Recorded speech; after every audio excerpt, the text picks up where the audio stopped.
Доброе утро всем, кто начинает свой день вместе с программой «Утро Якутии» на телеканалах «Якутия-24» и НВК «Саха». На календаре 4 февраля, пятница, друзья.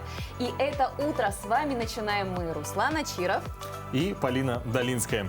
Сегодня в нашем эфире мы узнаем, как работает учреждение культуры, театры, музеи и в период ограничений, чем поднимают себе настроение японцы в период пандемии. Ну а также вместе с шеф-поваром приготовим вкусный и полезный завтрак, овсяные блины, познакомимся с волонтерами, оказывающими помощь пожилым гражданам и всем, кто в ней нуждается. А также вместе с нашей коллегой мы сегодня научимся играть на таком музыкальном инструменте, как укулеле. Друзья, будьте с нами, делитесь хорошим настроением. Для этого есть все современные социальные сети. Номер нашего WhatsApp 8 914 273 44 88. Рассказывайте, что вы уже запланировали на эти выходные, как прошла ваша неделя, какие у вас планы на эту пятницу. На нашей странице в Инстаграме «Утро Якутии». Подписывайтесь, ставьте лайки, узнавайте анонсы будущих программ. Если по какой-то причине вы не можете смотреть нас в прямом эфире, вы всегда можете посмотреть повторы на нашем YouTube-канале yak24.ru. И вам совершенно не обязательно находиться возле телеэкрана для того, чтобы посмотреть нашу программу. С помощью нашего приложения НВК Саха вы всегда будете в курсе всех новостей, а также будете начинать день вместе с вами. Ну а главная новость сегодняшнего дня – это, конечно, зимние Олимпийские игры. Сегодня в Пекине стартуют 24-е по счету игры. Пекин стал первым городом, принимающим и летние, и зимние Олимпийские игры. В 2008 году в Пекине проводились летние Олимпийские игры. Тем временем в столице Китая действует тотальный карантин. Во время игр спортсмены и чиновники будут полностью отрезаны от внешнего мира. Они будут находиться как бы в пузыре. Установлены строгие правила контроля за состоянием здоровья спортсменов в зоне карантина. У атлетов должны быть прививки или 3 недели карантина. Болельщики смогут попасть на игры только по специальным приглашениям. А иностранные болельщики, к сожалению, смогут только видеть трансляцию, потому что билеты не продавались. Видеотрансляции церемонии открытия Олимпийских игр можно будет увидеть сегодня на канале «Россия-1». Она пройдет на Пекинском национальном стадионе в 15:00 по московскому времени. Первый канал также покажет трансляцию. Вы можете все это видеть на телеканалах Матч ТВ, Россия-1. И в эфире Первого канала также будут выходить еще дневники Олимпиады. Но для нас, якутян, отрадно, что в состав сборной по хоккею для участия в играх вошел уроженец Якутии Андрей Кузьменко.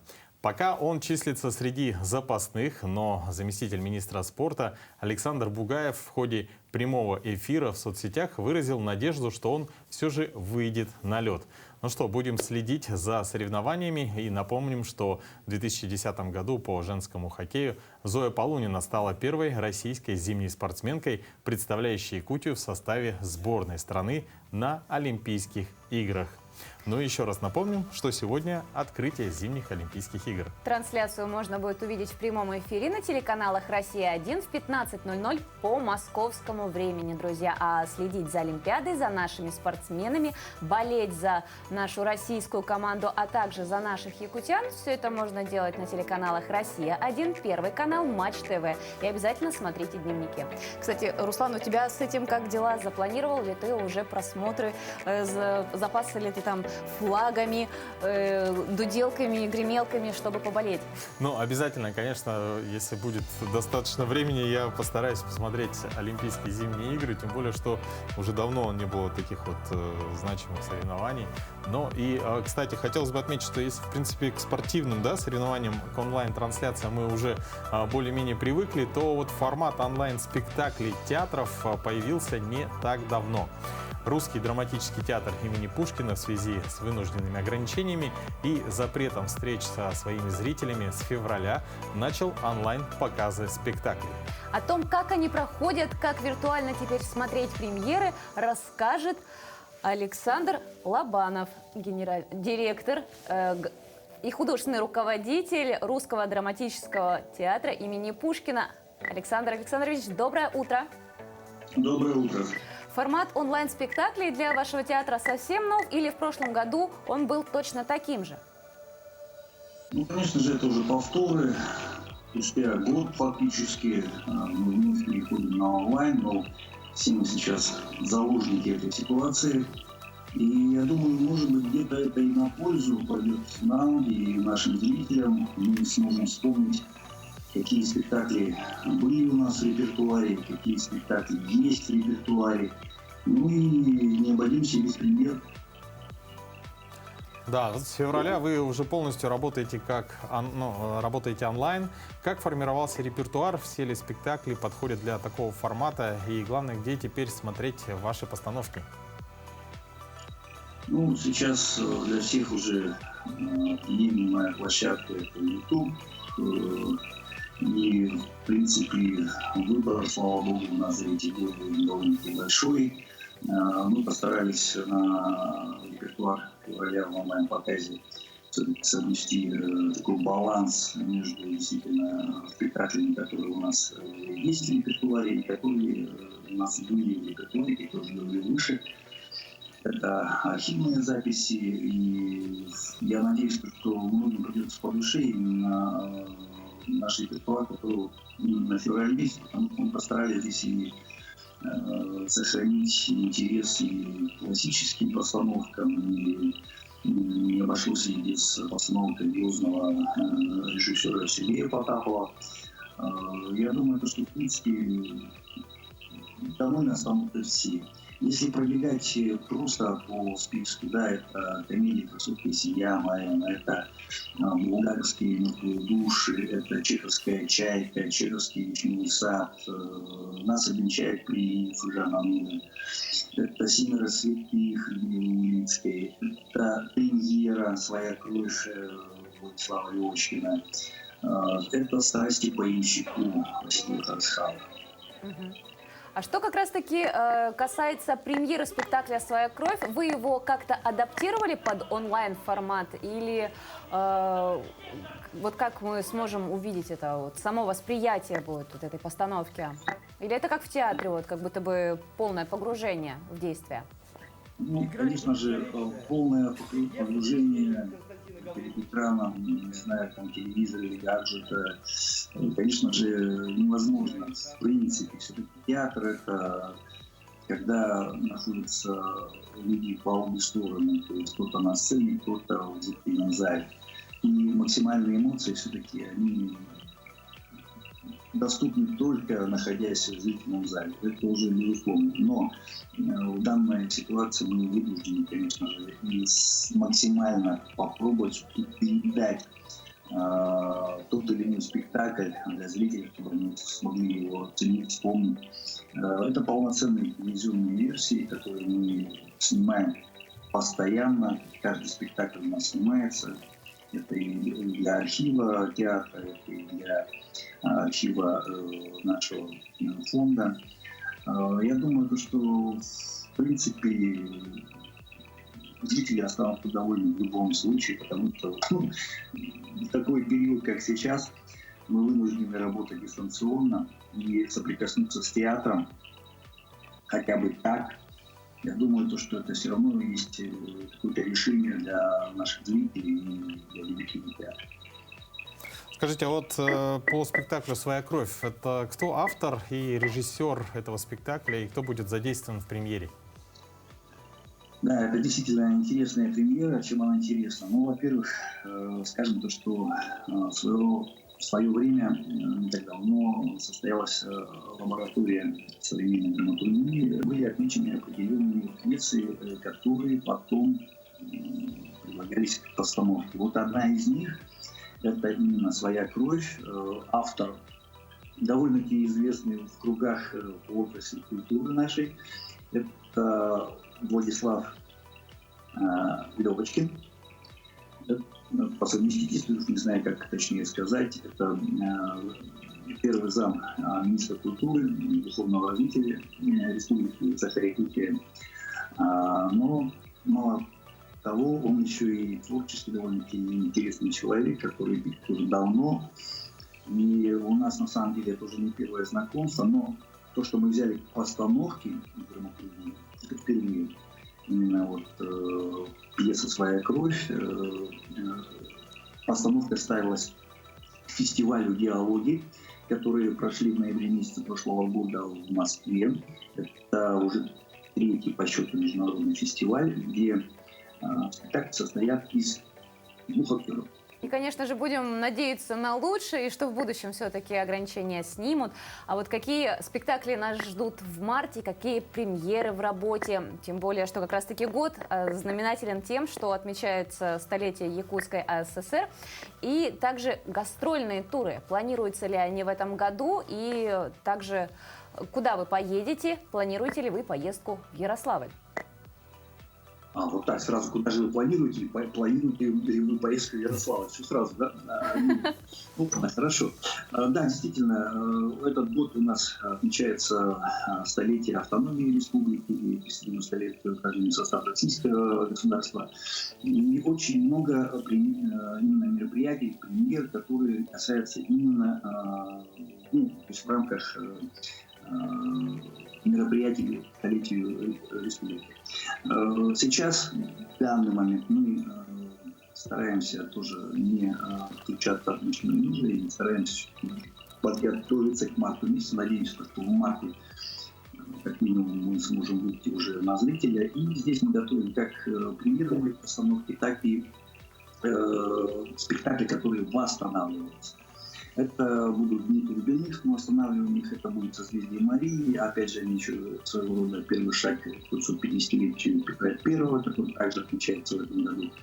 У нас состоится 2 премьеры. Это «Академия смеха», Методий Котки, автор японский драматург, довольно известный, в постановке Лады Мичурину.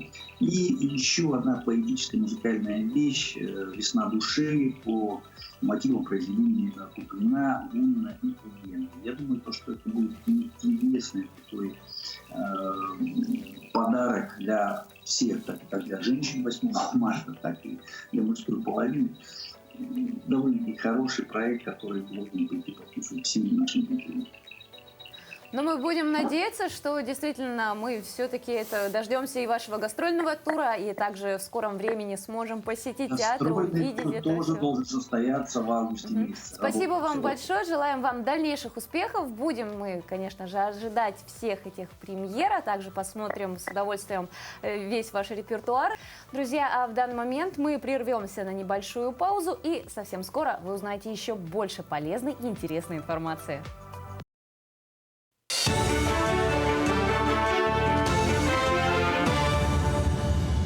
Здравствуйте, вы смотрите новости, в студии Власий Сергеев. В Якутии стартовала серия вебинаров по подготовке заявок на конкурс грантов главы республики и фонда президентских грантов для некоммерческих организаций. Так участников проконсультируют по конкурсным процедурам, проектированию бюджета и календарного плана. Работа будет вестись в формате онлайн-встреч по телефону и электронной почте. Серия вебинаров продлится до 24 мая. Напомним, что заявки на конкурс грантов главы Якутии принимаются с 1 февраля по 2 марта.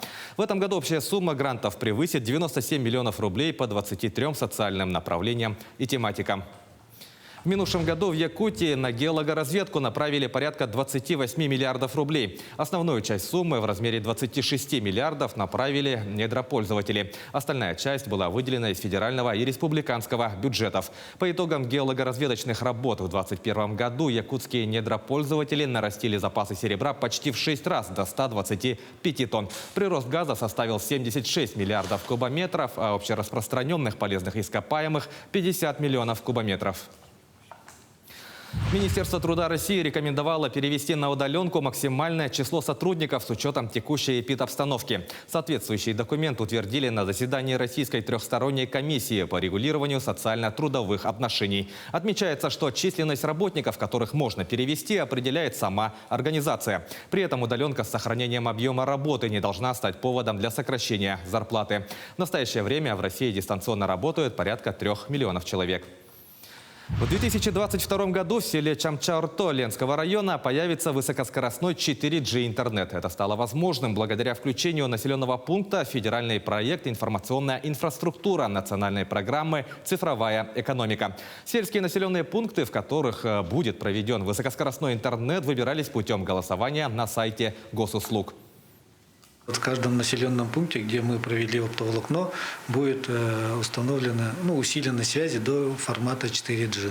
Это у нас получается 10 поселений. Сейчас главами поселений отрабатывается с операторами. Вся эта работа ведется, и, думаю, в течение года будем усилять.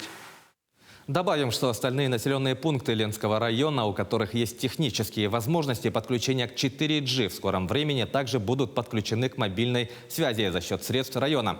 На данный момент из всех сел мобильный интернет есть только у жителей Орто-Нахара. Специальное оборудование, усиливающее связь, появилось там в 2019 году.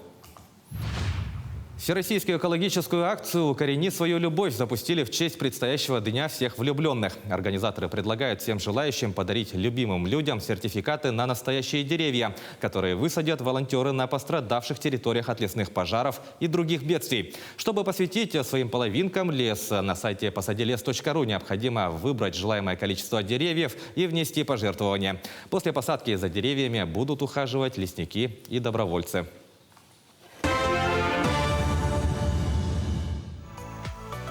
Доброе утро, дорогие телезрители. Мы рады всех приветствовать, кто к нам присоединился. Ну и, конечно, в следующем сюжете мы хотели показать, как можно поднять себе настроение зимой.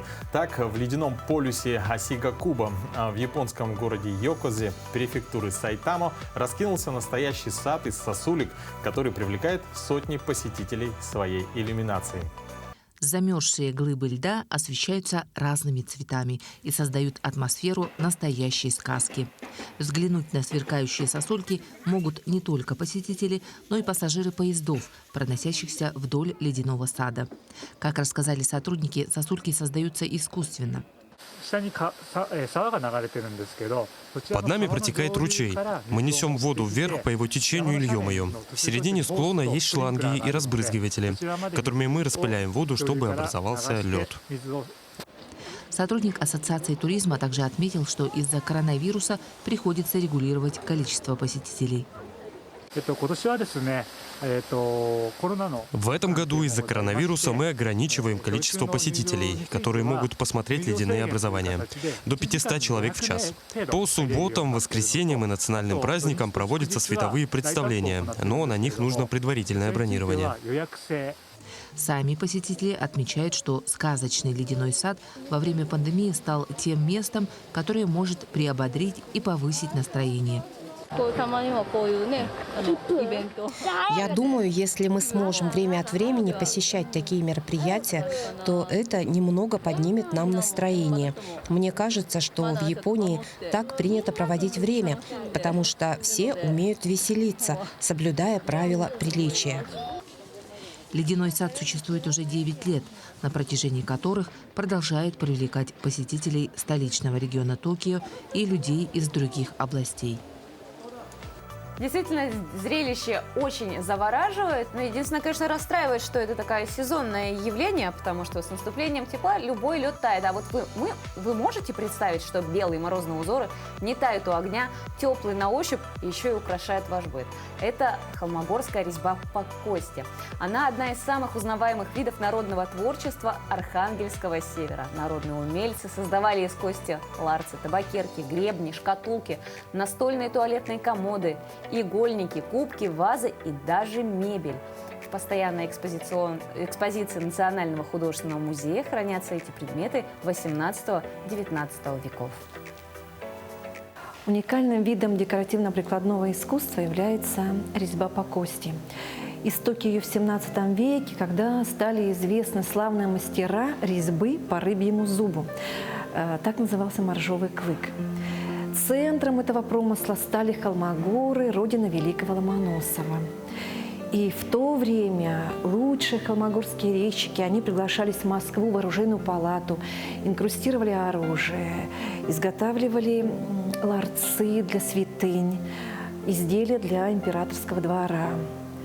Лучшие косторезные изделия, конечно, передавались в дар знатным особам. Достойное место среди сокровищ музея занимает русская резная кость, которая достигла наивысшего расцвета в эпоху Петра I. Петр I покровительствовал мастерам-резчикам. Вот вобрав в себя традиции северорусские, техники немецких, нидерландских мастеров, коренных народов Севера, вот этот холмогорский стиль, он сложился только к XVIII веку. И главная его отличительная особенность – это ажурная, тончайшая сквозная резьба. Мастера, резчики очень гармонично сочетали растительный природный орнамент с причудливыми завитками и раковинами. В экспозиции представлен добротный холмогорский ларец. В его декоре сочный травный узор с бутонами цветов, теремки с луковичками, арочными просветами и ступенями. В орнаменте боковых стенок вплетены изображения петушков. Сквозная резьба наложена на фон из цветного шелка, создавая на поверхности кости живописные рефлексы. Крупные раскидистые завитки орнамента передают народное представление о силе и красоте природы. Основа ларца деревянная, что является типичным для изделий русских мастеров. Ларец из музея представляет удивительно целостное произведение. Косторезное искусство живет и сейчас. Его знают и любят по всему миру. Крест, ларец, шкатулка с дивной вязью, поставок под ладом да свечу – все в узорах, все в разнообразии, сколь в резьбе умений да причуд, сколь умений точных да стараний приложил умелец косторез, чтоб сияли всех узоров грани в белом свете, чистом серебре. Лишь старинных книг седое слово, лишь целебных трав листок резной, схожи с тем узором с холмогоров, с той резьбой, тончайшей костяной. Доброе утро, дорогие наши телезрители! Наверняка сейчас многие из вас готовятся к утренней трапезе. У всех на завтрак разные блюда. Кто-то предпочитает просто чай или кофе, кто-то предпочитает стакан воды, а может быть, кто-то делает бутерброды или жарит яичницу. Да, ну а мы, в свою очередь, предлагаем вам приготовить овсяные блины вместе с нашим шеф-поваром Андреем Мустяцем. Всем доброе утро! Сегодня приготовим вкусный и полезный завтрак – овсяные блинчики с сметанным кремом и свежими ягодами. Ну что, приступим к приготовлению. Для этого нам понадобятся овсяные хлопья. Я их уже предварительно измельчил в блендере. Добавляем их в мисочку. Тут 5-6 столовых ложек. 2 яйца.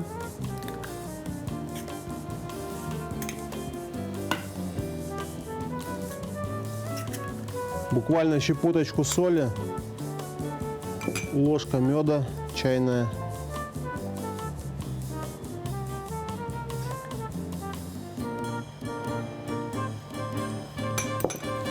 так, перемешиваем до однородной консистенции и даем набухнуть буквально 5-6 минут. Тем временем сделаем крем.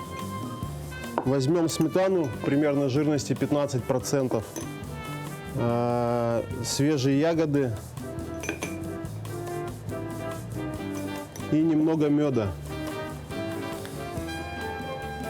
Этот завтрак подойдет для всей семьи, очень быстрый и простой в приготовлении. Вот, не отнимет у вас много времени и зарядит бодростью на целый день. Так, в принципе, наш крем готов. Итак, приступим к приготовлению наших оладьев. На разогретую сковороду налили немного масла растительного и буквально 1 ложечку нашего теста. И обжариваем на среднем огне до золотистой корочки, буквально 1-2 минуты с каждой стороны. Так, наши оладьи поджарились, самое время перевернуть. Вот такой золотистая корочка, такая красивая у нас получается. В принципе, их можно даже обжаривать без масла на антипригарной сковороде. Тоже получится очень неплохо. Так как мы жарим наши оладьи без масла, они относительно некалорийные. Поэтому для тех, кто придерживается правильного питания, будет самое то. Итак, наши оладьи готовы. Выкладываем их на тарелочку. Так, и сейчас на водяной бане растопим шоколад. Но это уже по желанию. Так, насыпаем шоколад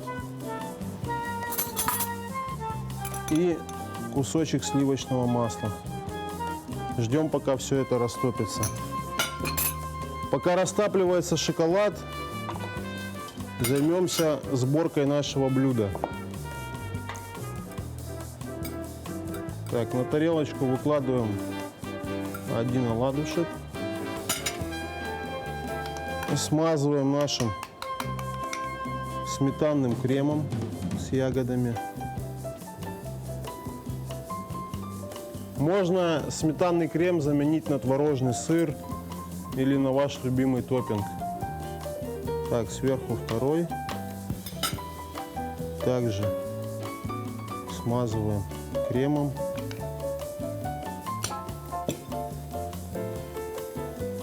Сверху третий. Еще немного крема.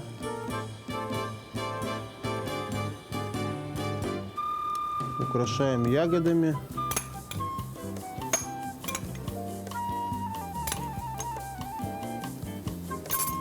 Листиками мяты.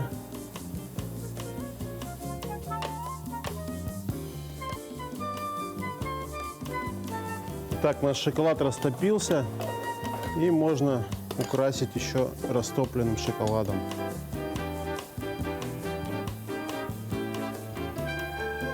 Итак, наш вкусный и полезный завтрак готов, а я желаю вам приятного аппетита и хорошего дня.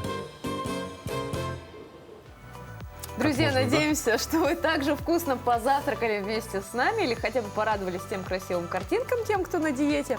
Ну и вообще, друзья, давайте мы просто, каждый из нас даст себе такую установку, даст себе зарок находить что-то хорошее в каждом дне, радоваться даже мелочам. Даже психологи говорят, уделяйте 1 минуту 3 раза в день на то, чтобы найти что-то хорошее, поиск каких-то положительных аспектов своей жизни. А еще можно перед сном подводить итоги. Это называется прием 10 благодарю. Я благодарю себя и 10 пунктов, по которым вы рады благодарите себя в течение сегодняшнего дня. Представляешь, вот несколько лет назад Марк Цукерберг, будучи студентом, придумал такую вот социальную сеть. А сегодня мы все празднуем ее день рождения. 4 февраля, день Фейсбука. Ну а какие еще даты и события связаны с сегодняшним днем, давайте посмотрим далее. На календаре 4 февраля. Сегодня отмечают День человеческого братства, Всемирный день борьбы с раковыми заболеваниями, день рождения резиновых калош. По народному календарю Тимофеев день или Тимофей полузимник. Свое народное прозвище Тимофей получил за то, что день его поминования считается серединой зимы. Несмотря на то, что половина зимнего времени осталась за плечами, расслабляться не стоило. Ведь не случайно в честь этого святого на Руси придумали особое понятие – Тимофеевские морозы.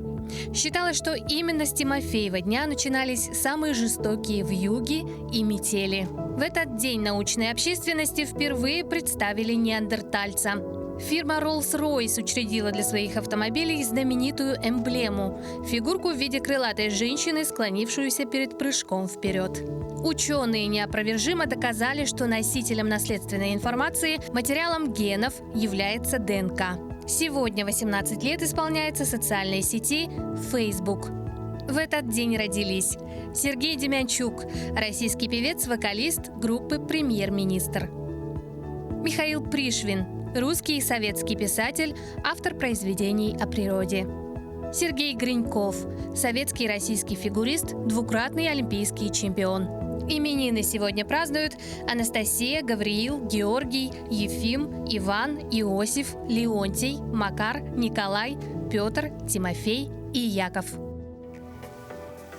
И как уже прозвучало в нашей рубрике «Даты и события», сегодня отмечается День человеческого братства. Этот день появился в календаре в 2020 году и призван напомнить людям всей Земли о важности солидарности, толерантности и единства между людьми и взаимопомощи. И сейчас, в эпоху пандемии, это как никогда важно и актуально. В эти непростые дни большая нагрузка ложится на плечи медиков. Увеличивается количество людей, которым требуется помощь. В республике достаточно хорошо развито волонтерское движение. С одним из направлений их деятельности давайте познакомимся поближе. С начала пандемии, с марта 2020 года, был организован республиканский волонтерский корпус во всех муниципальных образованиях республики. Мы курируем работу всех штабов в районах и в том числе в городе Якутске. За весь период было выполнено более 51 тысячи заявок для пожилых и для маломобильных граждан, и также для людей, которые болеют коронавирусной инфекцией на дому. Мы доставляли лекарства и сейчас доставляем. И получается, за весь период более 9 тысяч волонтеров приняли участие в акции. И сейчас количество тоже с каждым днем увеличивается. Неравнодушных граждан очень много. Ну и сейчас у нас также, помимо волонтеров, медиков, которые помогали тоже с 2020 года в больницах, у нас и не медики-волонтеры присоединяются в помощь медицинским организациям. Это помощь в колл-центрах, документации и также выезды автоволонтеров, которых тоже очень стало много. Они по ночам, вечерам развозят врачей по вызовам и также помогают развести по домам, ночью получается. На этой стене у нас получается информация про добровольческие организации, с которыми мы работаем.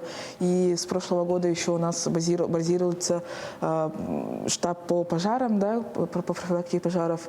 И, соответственно, тут волонтеры Победы у нас находятся, волонтеры-медики и волонтеры культуры также. Это наши крупные всероссийские движения, с которыми тоже очень тесно ведется работа. Все вместе взаимодействуем. Более полная информация о волонтерском движении будет в ближайшем выпуске передачи «Испытано на себе», где я на некоторое время стал волонтером. И вместе с Тимофеем мы развозили лекарства и продукты пожилым людям. Друзья, Тимофей, вообще нужно сказать, это волонтер со стажем. Ты с какого года? 2020-го, как пандемия только началась. То есть ты сразу с первых дней, грубо говоря, пандемии стал волонтером? Да. Получается, в начале 2020 года пандемия, когда только началась, вообще никто не знал, что будет происходить. Как долго это будет длиться, сколько людей заболеет, и всем было страшно. И поэтому, как неравнодушный, я присоединился к этой акции.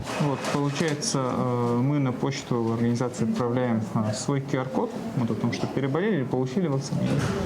Можем ее показать спокойно, и тут наше имя, то, что мы являемся волонтером.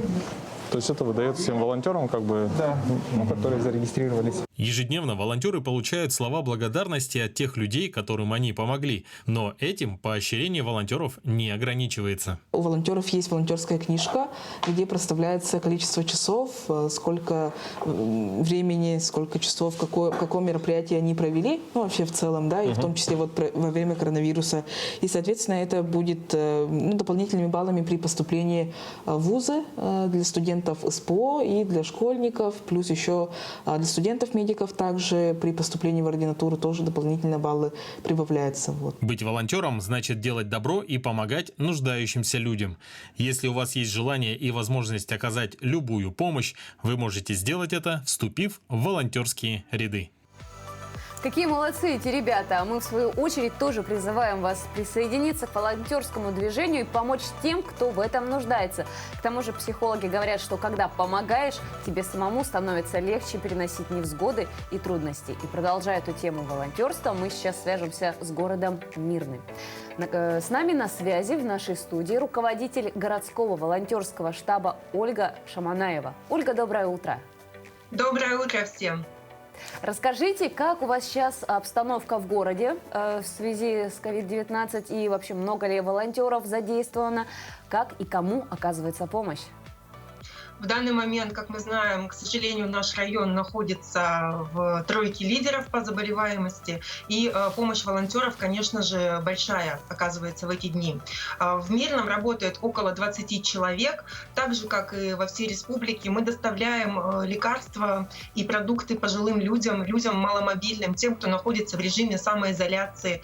Стараемся помогать Мирнинской районной центральной больнице. Сейчас набираем волонтеров для проведения термометрии на входе в больницу и отделение. Разносим различные продуктовые наборы. Вот к Новому году компания «Алроса» предоставляла, к 9 мая традиционно. Ну и оказываем посильную помощь по заявкам, которые поступают в наш штаб. Ольга, ваш штаб, насколько мы знаем, уже действует 2 года. Наверное, уже сложилась своя наработанная система, есть свои постоянные волонтеры. Как вы их набираете и кто охотнее отзывается на призывы? В нашем штабе в основном состоят взрослые люди, все молодые специалисты, работающие. Заявки выполняются в основном вечером. Но вот тут буквально в сюжете звучало, что есть волонтеры Победы, волонтеры культуры. Я могу сказать, что все наши волонтеры, они не только в штабе «Мы вместе», но они также вот по всем направлениям активно участвуют. Если кто-то никогда не занимался волонтерством, то, попадая в наш штаб, они попадают в особую обстановку, в особую теплую атмосферу, потому что у нас действительно собрались люди неравнодушные, люди, которые готовы помогать. И они, когда узнают о разных направлениях волонтерства, они с радостью включаются во все. Я сейчас этих ребят вижу везде. Набираем через социальные сети, также выходят про нас различные сюжеты на нашей местном телевидении. Мы участвуем и в различных мероприятиях, где нас можно увидеть, услышать. Раскидываем объявления. Предприниматели работают с нами, объявления о работе штаба бесплатно печатают и распространяют по городу. Поэтому путей попасть к нам много. Ждем всех. А кого-то особенно можете отметить? Может, есть люди, которые постоянно работающие на вот этих общественных началах? Ну, наверное, это наш герой, скажем так, Андрей Переселенцев, который также у нас руководитель волонтеров Победы в городе является. И он берет любые заявки в любом районе города пешком в большом количестве, все это выполняет. Иногда ребята говорят, что когда уже Андрей уйдет в отпуск, мы не успеваем за ним, нам тоже хочется поработать. Но, в принципе, у нас все активные. Уходит Андрей в отпуск, появляется кто-то еще. Я не могу сказать, что вот у нас есть кто-то, кто вступил и ничего не делает. Таких ребят нет, в основном все стараются и очень не любят на самом деле, когда я их поименно выделяю, потому что ребята говорят, мы пришли не ради пиара, и очень сильно избегают контактов со СМИ, если честно. Угу. Ольга, а как много вот поступает заявок от горожан и какая помощь обычно требуется? Ну, чаще всего сейчас требуется помощь в доставке лекарств. Продукты чуть меньше, но на втором месте. Также пожилые люди часто просят помочь с оплатой услуг ЖКХ, потому что дистанционно, через онлайн-системы не все еще научились, и ребята где-то по телефону инструктируют, чтобы меньше контактировать. Сейчас поступает до 5 заявок в день, больше не бывает. Бывают большие заявки, когда какая-то организация, допустим, продуктовые наборы выделяет или подарки какому-то празднику, тогда у нас бывает там, по 50, по 100 наборов в день, которые нужно разнести. Вообще волонтерское движение – это сугубо добровольная организация, но все же и ей требуется поддержка и помощь. Вот кто ее оказывает? Нам помогает администрация, и городская, и районное руководство Мирнинской районной центральной больницы, помогает Министерство молодежи, выделяются средства индивидуальной защиты. Как я уже упоминала, и предприниматели нашего города идут навстречу, размещают рекламу в лифтах. В самый первый год пандемии, в период праздника 9 мая, когда были отменены все мероприятия, одна из предпринимательниц, директор кафе «Золотое руно», вышла с инициативой. Мы 2 недели кормили горячим питанием ветеранов. Волонтеры помогали в доставке. То есть у нас прям город идет навстречу и всегда помогает во всех вопросах. Скажите, а взаимодействуете ли вы с другими регионами, районами, с такими же вот волонтерскими организациями и каким опытом вы делитесь? В нашем районе у нас есть общая группа, где мы, конечно же, делимся, рассказываем. Также мы плотно работаем и с Министерством по делам молодежи, и с нашим республиканским добровольческим центром. Кроме того, ребята из Мирного 2 раза уже выезжали в Москву на встречу клубов «Мы вместе», и там, конечно же, обменивались контактами, плотно работали с ребятами со всей России, со всех регионов. В декабре побывали на международном форуме «Мы вместе». Кстати, наш штаб Мирнинский вышел в финал этой премии. И там познакомились и с ребятами с нашей республиканской делегацией, потому что не всех лично знали, и со многими другими регионами. Иркутск, Новосибирск, Санкт-Петербург, и даже зарубежные волонтеры участвовали. Поэтому можно сказать, что эта акция действительно «Мы вместе», и она сплотила очень-очень многих. Сейчас как никогда потребность в волонтерской помощи, она возросла. И если кто-то сейчас услышал наш разговор и также хочет влиться в ваше движение, то как это можно сделать? Куда прийти? Какие у вас требования? Это можно сделать, написав нам в Инстаграм, в директ @Мирный, или позвонив в Мирном по телефону штаба 20 970. Для того, чтобы вступить в ряды волонтеров, вам должно быть больше 18 лет, но до 50. Вы должны пройти полный курс вакцинации, не болеть никакими заболеваниями, ни ОРВИ, не иметь сердечно-сосудистых и каких-то прочих сложных, осложненных заболеваний. Вы проходите обучение на сайте, оно занимает буквально полчаса, после чего вам выдается сертификат, с которым нужно подойти в наш штаб волонтерский, и там пройти очный инструктаж, предъявить паспорт, чтобы мы удостоверились в вашей личности, заполнить необходимые документы и, естественно, получить средства индивидуальной защиты, потому что только в них можно выходить выполнять заявки. Ольга, большое вам спасибо за ту работу, которую вы делаете. Спасибо вам и удачи, успехов. Доброго Спасибо дня. большое, всем хорошего дня. Спасибо. Друзья, а мы в свою очередь прерываемся на небольшую паузу, вернемся после нее.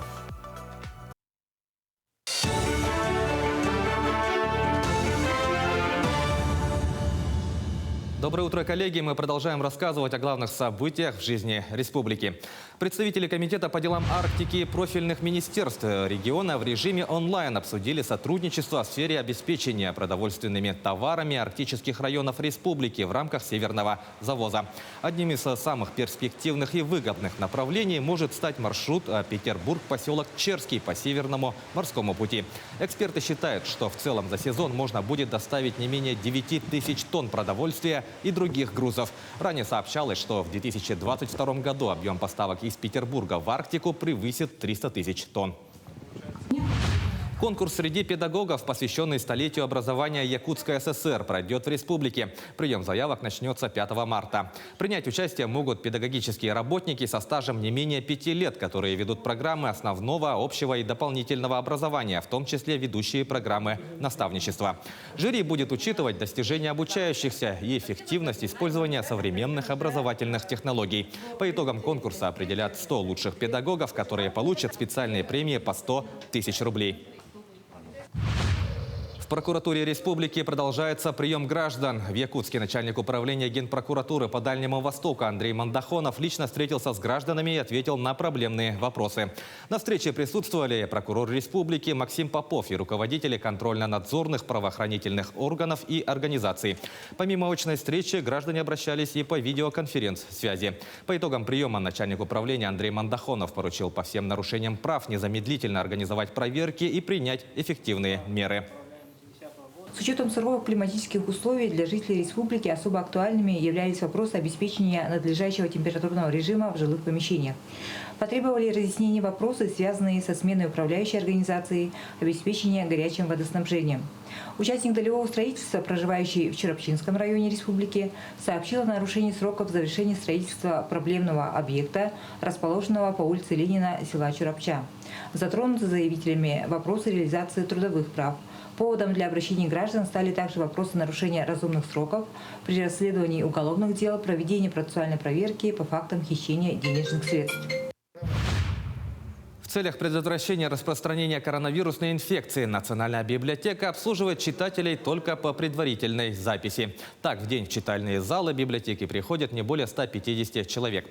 Для маломобильных читателей сотрудники Национальной библиотеки еще в прошлом году запустили проект «Библиомобиль», в рамках которого 2 раза в месяц развозят книги и журналы читателям по адресу. Всего состоялось более 100 таких выездов. Помимо этого, читатели стали широко пользоваться услугами электронной библиотеки. Так, за прошлый год электронную библиотеку посетили около 1,5 миллиона читателей. Исходя из этого, в скором времени они обновят сайт Национальной библиотеки. Да, во-первых, мы должны сделать таким образом, чтобы на сайте любой библиотеки Республики Саха-Якутия появилась своя электронная библиотека. Причем это не значит, что там будет развернута инфраструктура по сканированию, да, специалисты. Может быть, на местах у некоторых библиотек с этим есть трудности, но мы сделаем с помощью программных интерфейсов, сделаем так, что наша электронная библиотека будет интегрироваться на сайте других библиотек. Следующий момент – это значит, мы должны поработать над рекомендациями для наших читателей, которые будут составляться в автоматическом режиме с помощью нейронных сетей. Мы еще должны поработать по поводу вопроса распознавания, да, якутского текста, очень остростоящие вопросы. Тут мы будем использовать системы машинного зрения, допустим. Таковы новости к этому часу. Оставайтесь с нами.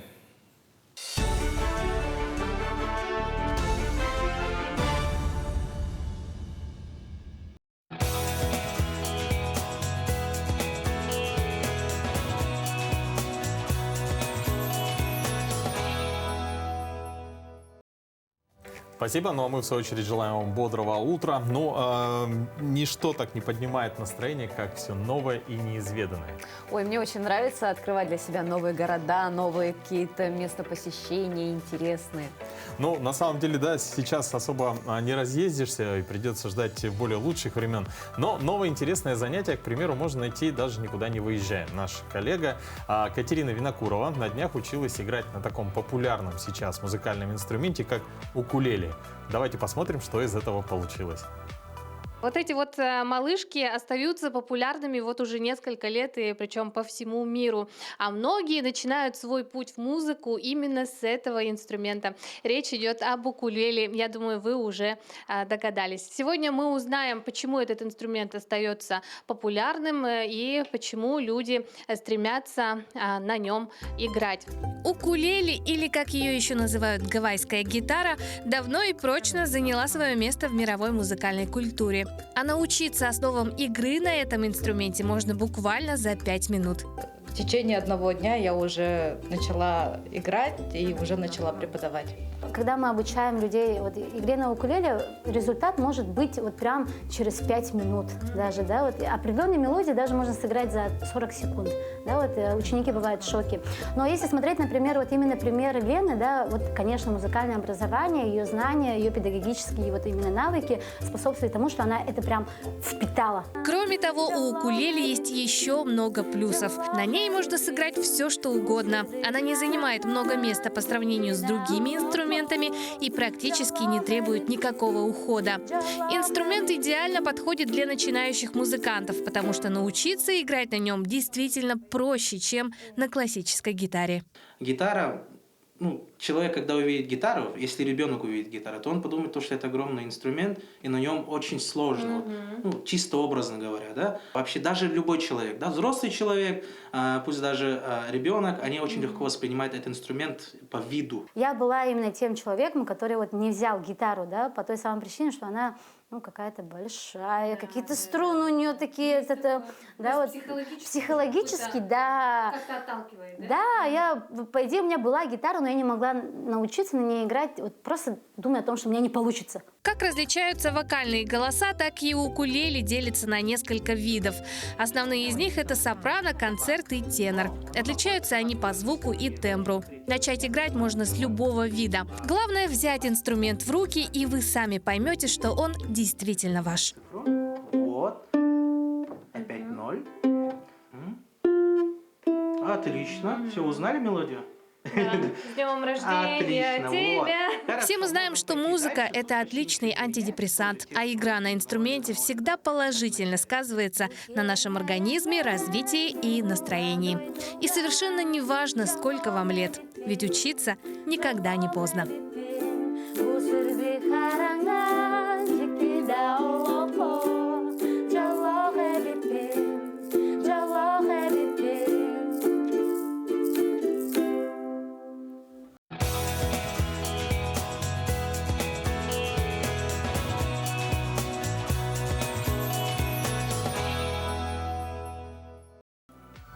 Ну и для того, чтобы закрепить хорошее настроение в нашем пятничном эфире, по нашей традиции давней, мы хотим подарить вам музыкальный номер.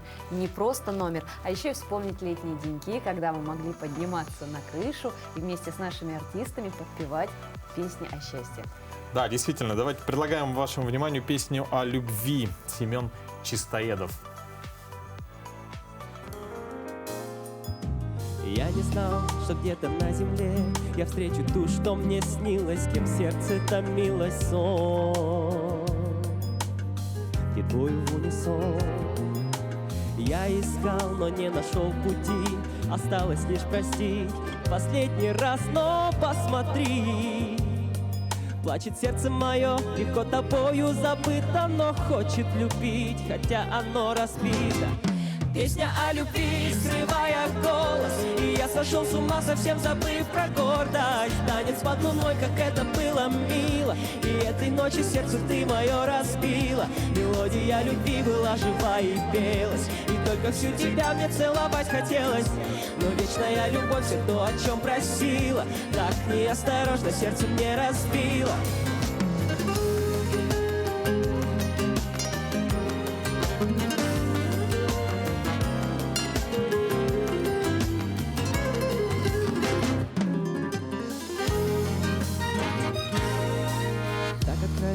Ты была со мной, как забыть о тебе, как признать свою любовь. Ответ утерян вновь, и пусть не получилось уберечь мое сердце, ни о чем не жалею я, другого мне не надо. Плачет сердце мое, легко тобою забыто, но хочет любить, хотя оно разбито. Песня о любви, скрывая голос, и я сошел с ума, совсем забыв про гордость. Танец под луной, как это было мило, и этой ночи сердце ты мое разбила. Мелодия любви была жива и пелась, и только всю тебя мне целовать хотелось. Но вечная любовь все то, о чем просила, так неосторожно сердце мне разбила.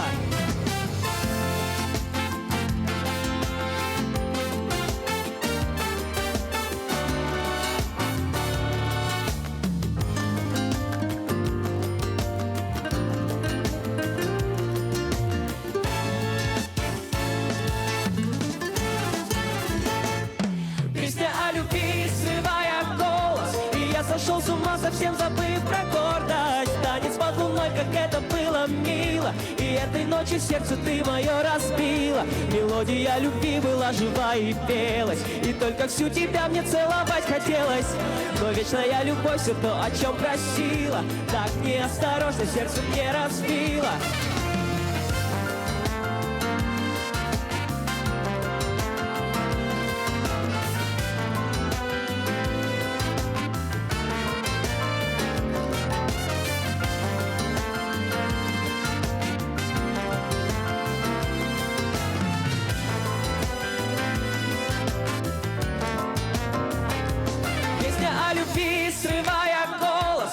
Сошел с ума, совсем забыв про гордость. Танец под луной, как это было мило, и этой ночью сердце ты мое разбила. Мелодия любви была жива и пелась, и только всю тебя мне целовать хотелось. Но вечная любовь все то, о чем просила, так неосторожно сердце мне разбила. О любви, срывая голос, и я сошел с ума, совсем забыв про гордость. Танец под луной, как это было мило, и этой ночью сердце ты мое разбила. Мелодия любви была жива и пелась, и только всю тебя мне целовать хотелось. Но вечная любовь все то, о чем просила, так неосторожно сердце мне разбила.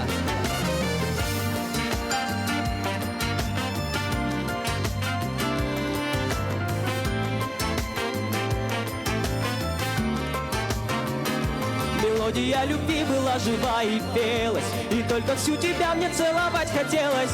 Но вечная любовь все то, о чем просила, так неосторожно сердце мне разбила.